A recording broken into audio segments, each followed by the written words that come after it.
Hello, this is Shannon with Beads and Babble, here with a tutorial on how to construct, close a multi-strand bracelet. And we will be adding some embellishments as well, like a charm and an extension chain with a dangle on the end of it. This is an example of what we will be doing today. We will be attaching the ends with a clamshell closure and adorning it with and kind of hiding it with some jump rings. We're going to add an extension chain with a dangle here, a wire wrap dangle, adding a lobster claw closure, and also adding a charm bell along with a charm. So I am not going to bore you by showing you the stringing process, but I'll explain it to you. I am using soft touch, soft flex wire, both in medium and fine, because I am stringing two different types of beads, a turquoise gemstone bead and some freshwater pearls. I wanted to show you that you could mix up your stringing, your chosen stringing mediums, and still be able to close them off and create your multi-strand bracelet. So I'm going to bring in this bracelet board, which is handy when you are learning to design. This is in centimeters here, and then this is in inches. So what you're starting at 0 and you're moving in both directions. So this is the center point and you're moving out. So these bracelets are, well, these, not bracelets yet, but these strung beads are 6 inches. So you're counting 3 inches on this side, 3 inches on this side. So the total length of this is 6 inches, which accommodates my wrist. Because when you're going to be adding on the clasp, it's going to add probably another inch. So that'll be about 7 inches total. And then we'll add a extension chain that would allow it to go out to 8.5 if necessary. Which is nice to have that adjustable ability when you're selling jewelry, so you can pre-make your jewelry and it'll accommodate a variety of different wrist sizes. So what I've done here is on the medium soft flex wire, I strung the turquoise beads because they have a little bit more heft to them than the freshwater pearls, which are notoriously famous for having small holes. So I use the very fine soft flex wire for those, along with the smaller beads here that are accenting the pearls. So I just literally laid out my design on this board, the beads, and decided how I wanted, because this has 4 channels for 4 different strands. You don't have to do 4 strands, you could do less. I did 4, and what I did is I laid out my beads, I strung them on the wire, I cut the wire, I usually cut it about 12 inches, so you have enough excess on both ends to attach your closures. So what we'll be needing today as far as tools is we're going to need some round nose pliers for rounding the clamshell closure hooks, a pair of chain nose pliers along with some bent nose pliers just for getting into the tight areas for closing off jump rings and such. And also the chain nose pliers can also be used to crimp the crimp tube at the end if you don't have this next tool I'm going to show you, which is a very nice tool. It's a crimp tool. It has the tooth back here, and then it has 3 different sizes of crimping channels. And then it also has at the very end a chain nose where you can get in there into those tight spots. So this is a really nice crimping tool. Different than the traditional one that, I don't think I have one out here. Let me grab one real quick. That looks like this. As you can see, the nose is blunt, little more difficult to get into tight places, but is still a very useful crimp tool. And of course, a pair of nippers for cutting the wire to length and also cutting it off after you finish it. I also have these, you can pick these up pretty much at any craft store, even Harbor Freight, or if you have bead bugs or any kind of clamp that'll hold the bead wire together while you're closing off one of the ends so the beads don't go everywhere. And as for the elements we're going to be using today are clamshell closures, 2, 1 for each end, a lobster claw with a jump ring. You can just have I just attached this one already so I wouldn't lose it. These are 2mm by 2mm heavier wall tube beads. I don't like the thin ones, they crack. They're just not good. This actual size will accommodate the bead wire, all 4 bead wire. These are not necessary, but I'm going to keep them around just in case I need to add a little bit of length to any end to make sure the drape is good on the bracelet, and I'll explain that as I get into the project. You're going to need a head pin or a ball pin, a small bead. This is a 4mm fire polished, and then this is a charm bell, which I'll show you how that comes in when we close off and attach the charm, and an extension chain. This is a 2-inch section of chain. It can be any chain you choose as long as the links are big enough that the lobster claw can hook through for having the adjustable length. You're going to need this is a 4mm jump ring, 4 or 5, I think it's 4mm jump ring to attach the chain. And then I have over here 10 4mm, I closed them. They're not soldered closed, they're just closed jump rings. And I'm going to use these at the end for accents. Or in addition, you could use a very large hole bead. And what I'm talking about here is once I did the clamshell, I did the closure, I added the jump rings to kind of hide that extra wire that you need to leave in order to have a very pliable, malleable bracelet that drapes nice and is comfortable to wear. If you close this up too tight, it's going to push all the beads together.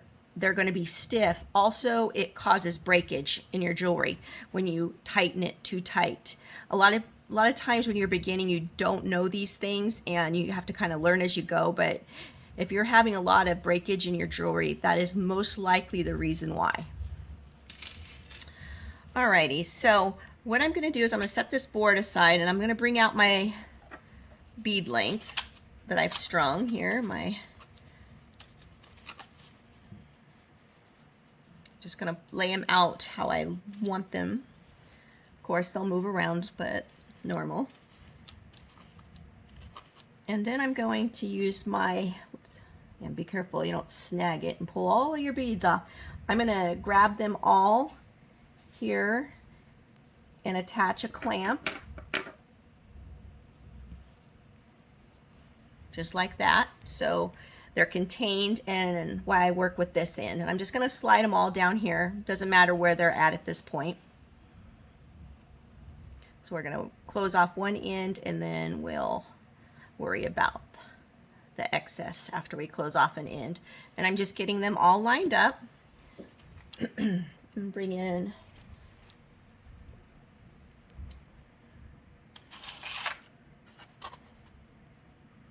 all the elements that I'll be using to close off this end, which will be 5 4mm jump rings, a clamshell closure, and a tube bead. At this point, you can string on the jump rings. They're closed. I just manually closed them with the pliers. Slide them through all 4 bead wires. Can be a little fiddly, but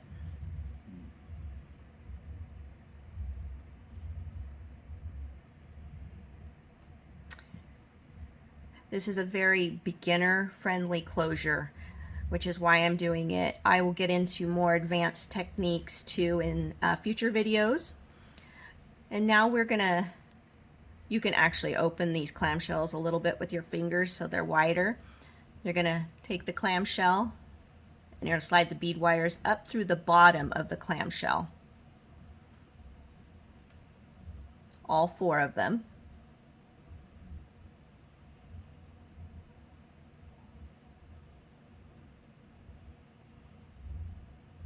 Bear with my old eyes. Usually I have my magnifiers on and everything else, but when I'm filming I can't do that or else I won't be able to see what I'm doing otherwise. All right, let's do it this way. One at a time here.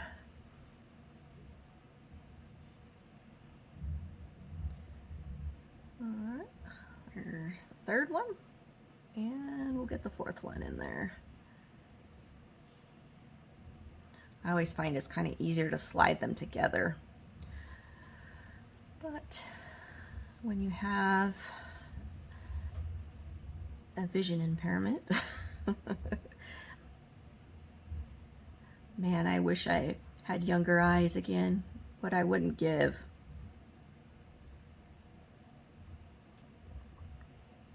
Okay, I have all 4 in there now.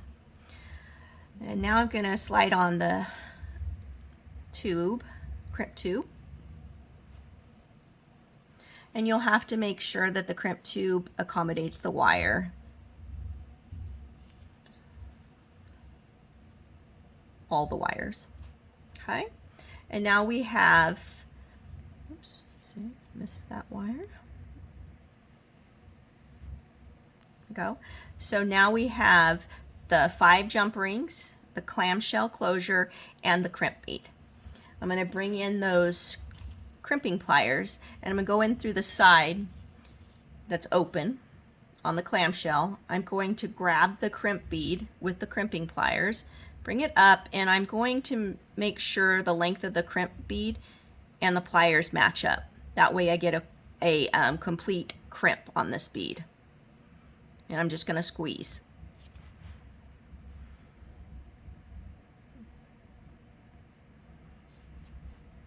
Make sure it's firmly holding all those wires, and I'm going to give it a tug, a good tug. All right, and then I'm going to bring in the nippers, and I'm going to cut the wires off, all 4 of them, close to the crimp bead. Oop, don't mind me throwing all my bead wires away. And now you'll have this here where you have the crimp bead on the closed, and you're going to bring it down into the crimp, or excuse me, the clamshell. This is going to hide the crimp. You can start off with closing this with your fingers so you have more control, and you'll want the crimp bead to be flat as you do this. And then you can twist those wires around so it does. And now you can bring in your chain nose pliers and fully close that clamshell up. I like starting with my fingers so I can get the edges aligned before I complete the closure with the chain nose pliers. That way then sometimes it'll get a little wonky on you if you come in with the pliers. They just don't have the finesse your fingers do. Alrighty, and so that's the closure there. And then we're going to bring in the lobster claw. This was a 4mm jump ring. I closed on the side so I could just hook it on there and close it up. You can actually open it, the jump ring up, and close it without it on being on there. And then I'm just going to bring in the round nose pliers, and I'm going to curl this end down to close off this loop here that's going to be holding the lobster claw. So you have that security there.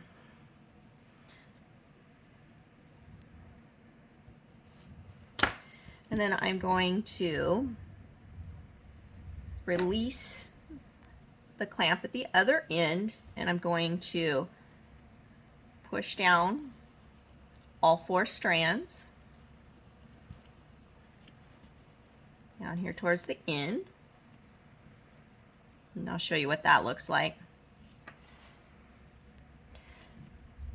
Here.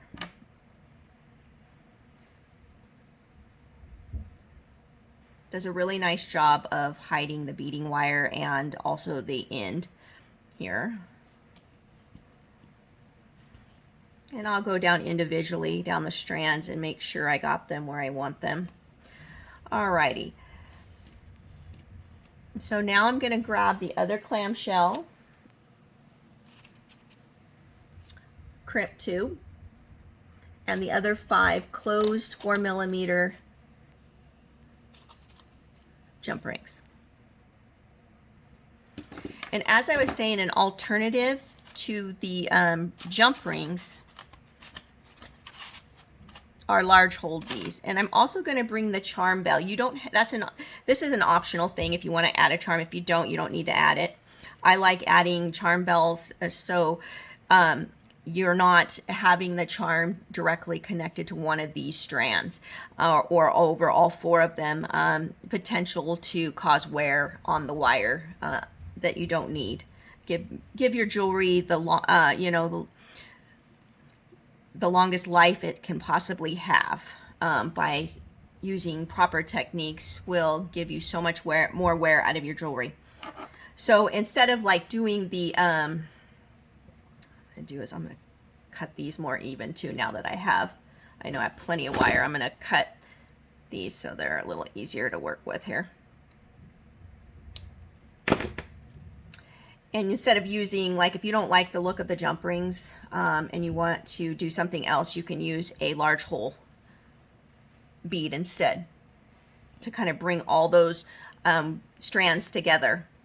And just depends on what bead you want to use. You can even use a large hole glass bead or bone bead, or there's so many options, but you can do that too. But a really inexpensive way to do that is to just use jump rings. And as I like to make my own jump rings for connecting jewelry and charms and stuff, you can, as for a design element, the lighter gauge jump rings are awesome. Alrighty, so I'm going to add the charm bell on here. And you're going to pass all 4 wires through the charm bell, and then you're going to thread on the jump rings.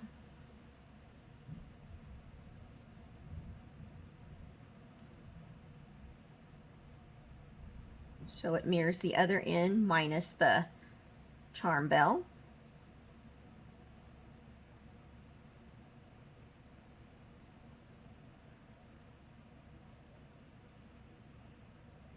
And by the way, I have launched a mini series on jump ring making as well. It will include different styles of jump ring, shapes, and like a twisted and textured jump ring. So now after I've done the charm bell, the 5 jump rings, I'm going to add on the clamshell closure.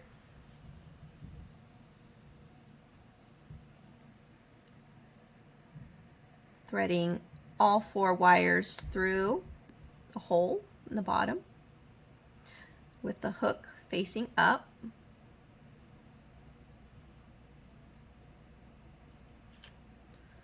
See if I can do a little bit better job of this one.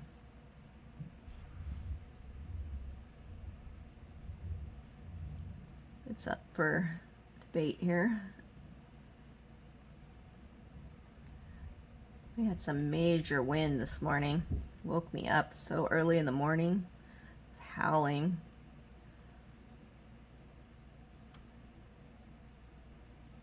And it's going to be a little bit more snug because you're threading 4 wires instead of 1 or 2. And like I said, I will show you different techniques for closing. More, some are more advanced with crimping methods and stuff like that. Okay, now this is a kind of important step here. And get your bracelets, strands lined up, and you're going to push everything down, pull your wires up,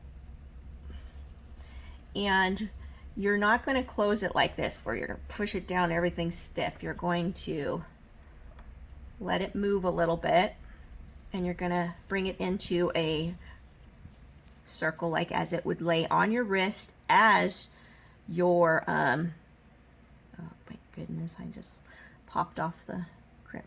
Oh no, I didn't put this on. I'm gonna put the crimp tube on. I don't know what I was thinking. 2 now, and all through all 4 wires, and you're going to make sure all the strands, the last bead in all the strands is up close to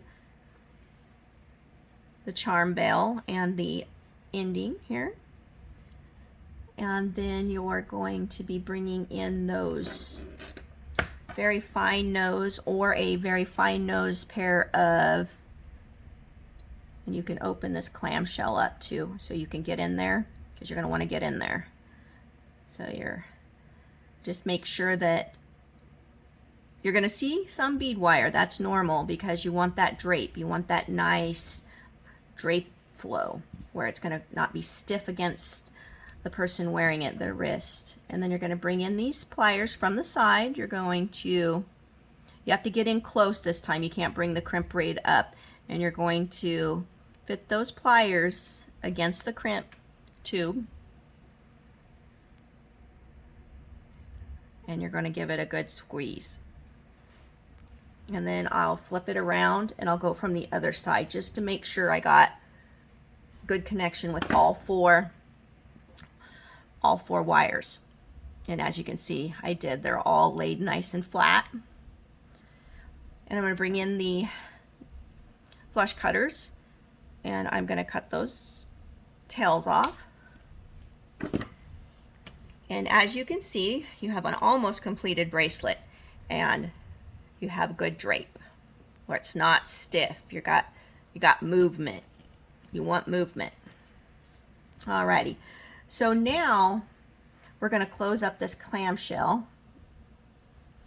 I'm going to use my fingers a little bit at first to kind of get an even closure on the shell itself. And then I'm going to bring back in the pliers so I can finish it off. So I have a nice even bead here at the end of the clamshell. And then I'll bring in my looping, my round nose pliers to loop this end here.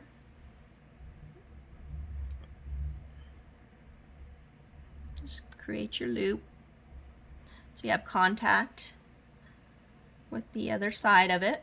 Closure, full closure. And then you're going to bring in your chain, your extension chain, your open 4mm jump ring all, and we're going to wrap this bead here. So I'm going to thread the 4-inch fire polish onto this ball head pin. I'm going to bring in my chain nose. I'm going to leave a little bit of room here on this wire, so when I bring back the excess wire, I'm going to wrap it around it. Now I'm going to bring in my round nose and to create a loop at the top. Turn the pliers and go over here. I'm not going to close it yet because I'm going to thread it onto this chain.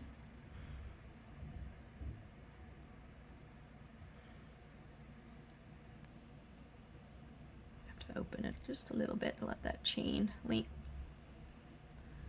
fall on there.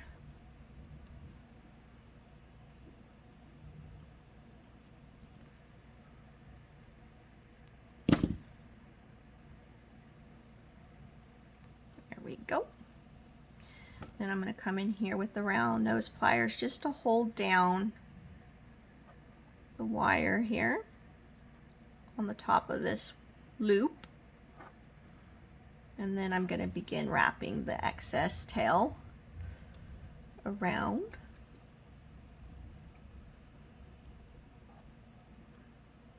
I left a little bit of a kind of bead cap on the last one, and I'm going to do that on this one too, just to give it a little bit more.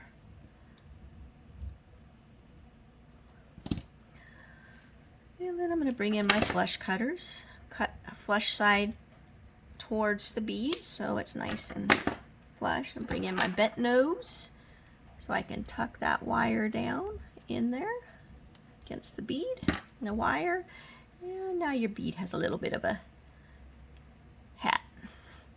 All right, so now I'm going to take the open 4mm jump ring, attach it to the chain. Oops. And attach it to the clamshell loop that we closed. Bring in my other pair of pliers and close this jump ring up. And when you're walking the jump ring closed, you'll feel that grind on the ends of each other, so you know it's closed.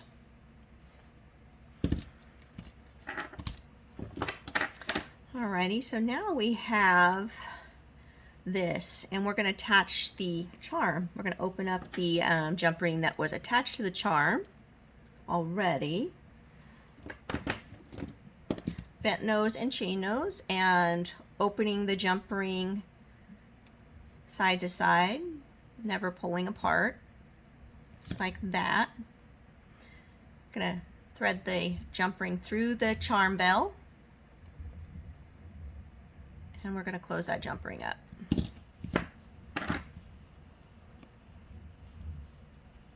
And as you can see, that charm can freely move with that bell on there, and the bell encircles all 4 of the wires, and it's smooth and it's not going to catch like a normal jump ring might that you've closed. And there you have it, a nice pretty multi-strand bracelet that literally took a few minutes, well, 10 minutes to finish off. Good drape. You're hiding the excess wire that you need in order to have that drape, the movement of the bracelet, the comfortable movement of the bracelet while it's being worn. Because you do have to leave some room between the beads and the closure in order to get that. You never want your jewelry to be stiff. You want it to have movement and good drape. The biggest cause of breaking jewelry is tension, too tight, and not having the ability for the beads to move, or the whatever you're using as your stringing medium to move along the bead wire, bead string. There's it's mostly the wire that you're going to be working with, like that, or the beading wire, like think cords and stuff like that. If you're knotting, it's different. But as for the beading wire, you never want it so tight that it'll snap when, after a while it just will give. It'll be done. So that's a very beginner-friendly closure with the clamshells. Later on, I will show you how to make a closure with wire guardians and crimp beads, and you can have crimp covers. There is a multitude of ways to finish off your jewelry. Honestly, you got to pick and choose. Sometimes it depends on the jewelry itself, the design of the jewelry, what closure you use, which one you find more attractive, and stuff like that. But that is why jewelry is ever evolving. You find the method that works for you, the design that works for you. You take it to your next level, or take it to the design, sketch out your designs, make a jewelry journal, which you can make notes and decide on what works for you, and you can later refer back to it. I have several of those. I have one for my metalsmithing, one for my beadwork, stringing beadwork, weaving beadwork, loom work, wire work. There's just endless possibilities. And if you ever run into where you're doing a multi-strand bracelet, and you're using different size beads like I have done here, you're going to need spacers, whether that is the jump rings or seed beads, to possibly, like if they're butting up, if the beads are butting up against each other and there's leaving too much wire to be shown, you can add some spacer beads and seed beads that won't add a ton of length to your bracelet, so it won't distort the size that you're going for, but it will also allow the bracelet design to look its best. And I'll give you the overall length of this bracelet here too, now that I'm thinking about it, including clasp. So it is at the 7mm mark at the attaching jump ring, which you probably won't want to use that one. You'll probably want to use this next, the extension chain, but you could go literally up to a size 9, but I would say safely as this would fit anybody with a 7 to 8.5 inch wrist. So you have all that flexibility in the design of this. So you can make these up, take them to the craft fairs, you know, or on your online stores and advertise them as an adjustable bracelet from 7 inches to 8.5 inches. So that is all for today on this simple but yet effective closure for multi-strand bracelets. Single bracelets, it doesn't necessarily have to be multiple strand. I just did multiple strand because I had a really sweet lady that asked for a tutorial on doing a multi-strand bracelet, and I wanted to kind of sneak this in here today and get it done. And also this technique works on necklaces as well. So I hope you guys enjoyed, and until the next time, I'll see you then.